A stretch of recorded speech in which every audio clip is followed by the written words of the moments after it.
السلام عليكم ورحمة الله، نتمنى تكونوا بخير وعلى خير وبصحة جيدة. اليوم إن شاء الله غادي نشارك معكم واحد الوصفة اللي غادي نحتاجوها في هذه الفترة اللي الناس، أغلبية الناس كيكحوا، كيكون ألم في الصدر، كيكون هاد لي كوت الضلوع ديالنا كيضرونا، وهاد الكحة وهاد السعال كيترافق معاه ألم في الرأس اللي ما كيخليش الإنسان أنه لا يرتاح، لا أنه ينعس بالليل لا والو. هاد المعاناة كلها غادي نقدروا إن شاء الله بإذن الله، إلا بغى سيدي ربي، لأن سيدي ربي اللي كيعالج، غادي نقدروا أننا نتخلصوا منها بواحد الوصفات اللي ساهلين ويقدروا يكونوا عندنا في المنزل، خصوصا في هذا الجو اللي هو بارد وكتكون فيه الكحة كثيرة بزاف. هاد المكونات غادي نقدروا نستعملوهم في الوصفة الأولى اللي غادي نحاربوا بها جميع أنواع هاد السعال والكحة، وفي الوصفة لا بالنسبة للكبار لا بالنسبة للصغار، وفي هذه الوصفة الثانية أي في هذا الكأس الثاني اللي شادة دابا في يدي، هذه الوصفة الثانية اللي غادي نحيدوا بها واحد المشكل اللي كيعاني منه الناس بزاف اللي كيكحوا، وهي هذيك الكحة ديال الليل ولا الكحة ديال المرأة اللي كتكون حاملة وكتكون الكرش ديالها مزيرة وكتكون تكح. بهذا الكويس غادي تهناي من ديك الكحة ديال الليل كاملها، وغادي تنعسي مرتاحة. أجي نشوفوا هاد المكونات ديال الوصفة الأولى ساهلين، وهاد الوصفة الأولى نقدروا نديروها حتى للدراري. أنا أول مرة استعملتها تقريبا شي 20 عام هادي، استعملتها لوليداتي كانوا كلهم صغار، الكبيرة فيهم كانت عندها 7 سنين والصغيرة كانت عندها عامين، وبداو كيكحوا، واللي عندهم وليدات راه كيعرفوا إلا كح واحد صافي كلشي كيشدوا البرد وكيبدا كيكح. والكحة ديال الدراري الصغار خايبة، كتسهر الأم كتسهر الأب كيباتوا فايقين معاهم. أجي نشوفوا هاد الوصفة اللي أنا ماشي اكتشفتها، وإنما قالها واحد السيد الزوج ديالي قالها لي، وجيت ودرتها للوليدات وداومتها لهم تقريبا واحد 3 ايام، حيدت ديك الكحة اللي ما حيدها حتى شي دواء ديال الطبيب. هنا غادي ناخذوا الليمون هكذا، هاد الليمون اما المندرين واما البرتقال. انا هنا كما كتشوفوا في الاول حطيت 3 ديال المندرينات، ولكن انا بغيت نوريكم غير هاد الوصفه نوريها لكم، غنديرها غير باش نوريها لكم، يعني بوغ لانستون راه حتى شي واحد ما كيكح عندي في الدار، انا كنت كنكح ودرت الوصفه اللي شفتوا معايا ديال التمر والثومه، وخليتها عندي وبقيت كنستعملها الحمد لله. دابا راني بخير وعلى خير. اما هنا خديت 2 ديال المندرينات وخديت فريع ديال الثومه ونقيتهم، وكما كتشوفوا درتهم هكذا في الكاس بلا ما بلا والو، وغادي نطحنهم. اللي ما عندهاش كاس هكذا اش غادي دير؟ غادي تعصر هذيك المندرين ولا البرتقال، غادي تعصروا في العصاره ديال الليمون العاديه اليدويه، ودير مع واحد الفريع ديال الثومه اللي ديرو كيتطحن. غادي نطحنوه مزيان، ورغم ذلك غادي نصفيوه. علاش؟ لانني انا هنا غنصفيه لانني غير طحنت فيه داك المندرين، فيه دوك الخويطات.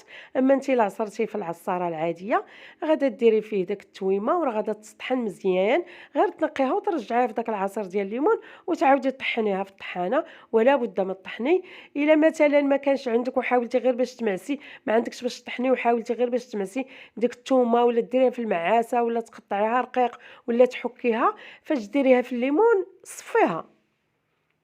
ولكن من الأحسن أنها تطحن باش داك الفريع ديال الثومة ناخذوا جميع المنافع ديالو. كيف ما شفتوا، إلا بغيتي ديري كويس ديال المندرين هكذا، ديال العصير ديال المندرين ولا البرتقال، هاد الكمية هادي غادي ديري فيها واحد الفريع واحد ديال الثومة، يعني ما غاديش تكثري الثومة بزاف، والثومة راها خضراء، والليمون حتى هو كيف ما كتشفتوه راه عادي.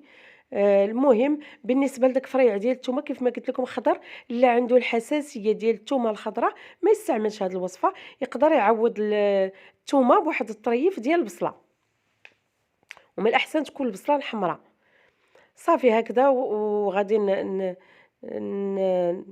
نصفّيه مزيان، وغيبقى لي هاد الكويس ديال العصير هكذا. هاد الكويس راه يومين 3 أيام، راه كاين اللي إلا كانت عنده غير كحة خفيفة من النهار الأول، رغم أن كتكوني خديتي مضادات حيوية وخديتي السيرو ولا عطيتو للوليدات ديالكم السيرو والدوا وديتوهم عند الطبيب وخسرتو عليهم فلوس، وبارفوا راكم عارفين اللي عندها الوليدات ما كتبغيش تحيد ديك الكحة، خصوصًا بحال هاد الفصل. صافي غادي تشربيه ليه من الصباح للصباح واحد المدة ديال يوم ولا 3 أيام، وإن شاء الله غادي يتشافى. من بعد غادي نشوفوا الوصفة الثانية اللي قلت لكم، الوصفة اللي كتزكي علينا اللي كيكح كبير ولا صغير ولا وليدات صغار، ولا بد ما كتجهد عليهم الكحبه في الليل.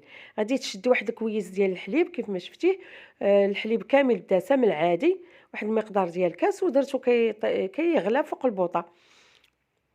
يعني غادي نفيضوا بالطريقه باش كنهضروا حنا بالدارجه، كنقولوا غادي نفيضوا الحليب وغادي ندير فيها سكينجبير الزنجبيل. اما هذا اللي كيكون طري بحال هكذا، ناخذ واحد شويه بحال هكذا ونحكوه في الحكاكه الرقيقه. الحليب راني درتو كيغلى، يعني انني حاضيه الحليب وفي نفس الوقت انا كنحك فهاد شويه ديال الزنجبيل. علاش؟ لان خاص هاد الزنجبيل يكون محكوك، ونديرو في الحليب يكون الحليب باقي في درجه الغليان. غتشوفوا معايا تقريبا واحد الملعقه هنا، ملعقه متوسطه ديال الزنجبيل اللي هو محكوك، وحكيته في ديك الحكاكه الرقيقه باش يطلق مزيان. وشفتوا الحليب دابا طفيت عليه النار، يعني ما خصوش يبقى حتى يبرد.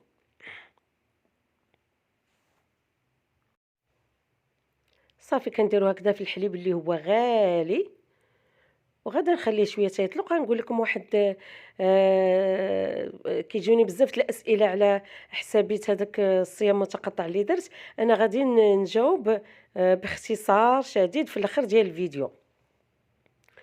المهم كندير هذاك الزنجبيل، هاد الزنجبيل او سكينجبير راه تيبقى عندي في المجمد حتى لمده 6 شهور، راه ما كيخسرش. كما كنعرفوا راه الا درناه غير في الثلاجه وتعطل كيخسر، اذا نديروه في المجمد. وفاش كتجبديه راه ما كتسينيش عليه نهائيا، غادي تستعمليه ولا تحكيه سور بلاص. وإلا ما كانش عندك غادي تستعملي هاد السكينجبير هذا اللي تيكون مجفف اللي كنشريو كنديرو في الطبخ ديالنا. هكذا واحد الملعقه صغيره بحال دابا هاد الكاس ديال الحليب، غادي ديري فيه ملعقه صغيره ديال السكينجبير وغادي تخلطيه مزيان، غير هو ما كتصفيهش. اما بالنسبه لهاد الاخر غادي نوري لكم الطريقه. كتخليه بحال هكذا وشفتوا راه الدخان طالع من الحليب، يعني طيب مزيان. وغادي نخليه ونغطيه ونخليه حتى كيطلق مزيان، يعني حتى يبرد ليا الحليب. من بعد تقريبا واحد 10 دقائق، انا راه ما خليتوش 10 دقائق كما كتشوفوا السبوله باقا طالعه منه. غادي نصفيه. هذا الا درنا هاد الزنجبيل الطري وهو راه كيكون احسن، رغم انني انا التجربه الاولى اللي كانت عندي راه كانت عندي بالزنجبيل هذاك الجاف الناشف اللي كنديرو في الطبخ ديالنا. صافي غادي نهبط هاد شويه هكذا.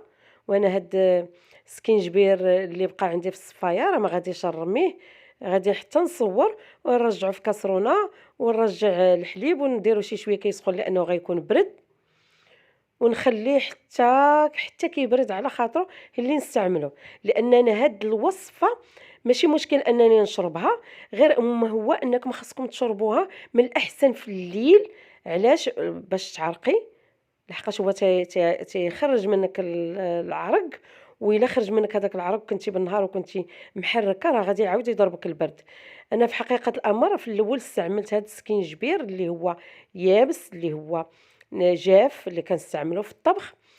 انا كنت حامله، استعملته وانا كنت حامله، وفي هذاك المومون ما كانش عندي هذا السكينجبير الطري، واستعملت هذاك السكينجبير اللي جاف. تصور انني كنت كنكح حتى كنظن بانني فاش غادي نسالي الكحه ديالي راه غادي نصيب الدم في فمي، وكنت حامله وكلشي مزيره.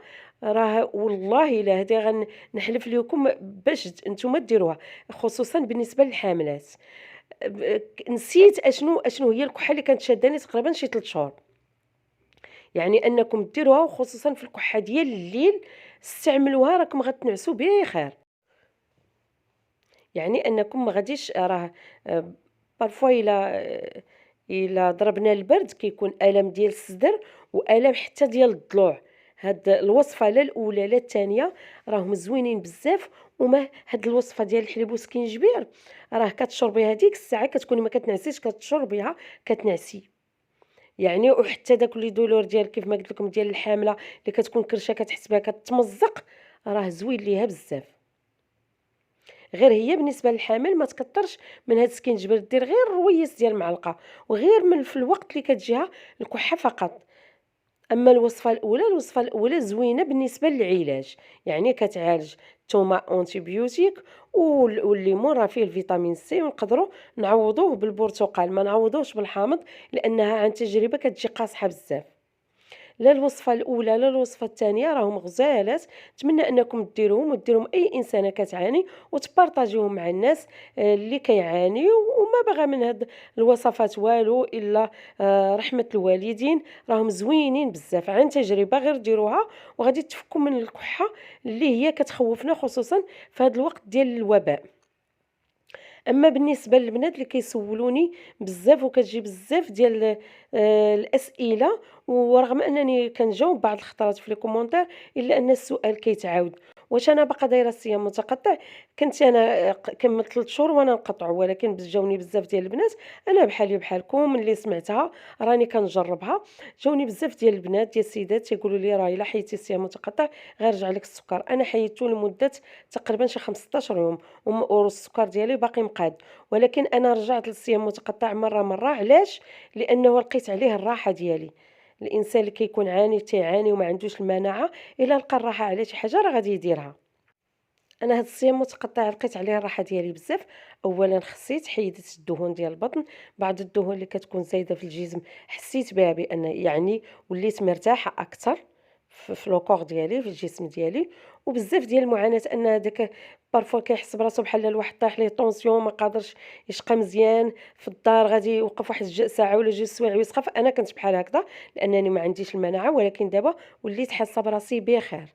يعني أنني حاسة بالصحة ديالي، ولات ما بقيتش كنعاني بزاف لا من آلام الرأس لا من آلام المعدة والأمعاء. كنعطي الكور ديالي واحد الوقت كيستراح فيه من الماكلة، وحتى القبض كيحيد منكم نهائيًا بهذا الصيام المتقطع. المهم بالنسبة لهاد الصيام المتقطع غير ديروه وما تخافوش، وبالنسبة لهاد الوصفات اللي عطيتكم راهم زوينين. نتمنى أنكم ديروهم وبالفضل ديالهم ما تبقاوش تعانيو من الكحة ومن السعال ومن الألم ديال الرأس ومن السخانة. ونتمنى أنكم ديروا لي لايك وديروا لي واحد التعليق زوين. والسلام عليكم ورحمة الله تعالى وبركاته.